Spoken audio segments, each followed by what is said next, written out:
তো কি অবস্থা, কেমন আছেন? আমি ড্রামা সবুজ আর গাইজ আজকে আলোচনা করব ফাইটারের ট্রেলার নিয়ে। তুল কালাম এই বিষয়টি নিয়ে শীঘ্রই আকাশপথে কারিশমা দেখাবেন ঋত্বিক ও দীপিকা, তার সঙ্গে রয়েছে অনিল কাপুরও। ফাইটার ছবির ট্রেলার এমনটাই আবাই দিচ্ছে। সোমবার দুপুরে মুক্তি পায় ছবিটির ট্রেলার, আর সেখানেই দেখা গেছে হা হয়ে যাওয়ার মতো এরিয়াল অ্যাকশন দৃশ্য। আর তা নিয়ে নেটিজেনদের মধ্যে তুল কালাম শুরু হয়েছে।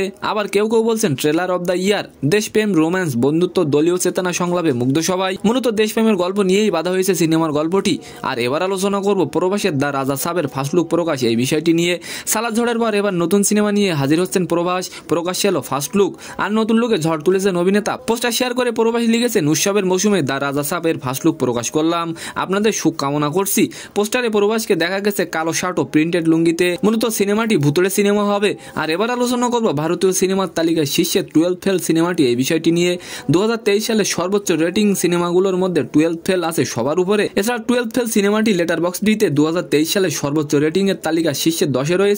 অস্কারের জন্য সিনেমাটিকে পাঠানো হয়েছে। তো সম্মানিত দর্শক, আজকের ভিডিওটি কেমন লাগলো অবশ্যই কমেন্ট বক্সে জানাবেন। আর ভিডিওটি যদি ভালো লাগে অবশ্যই একটি লাইক দিয়ে আমাদের চ্যানেলটিকে সাবস্ক্রাইব করে দিবেন। ধন্যবাদ।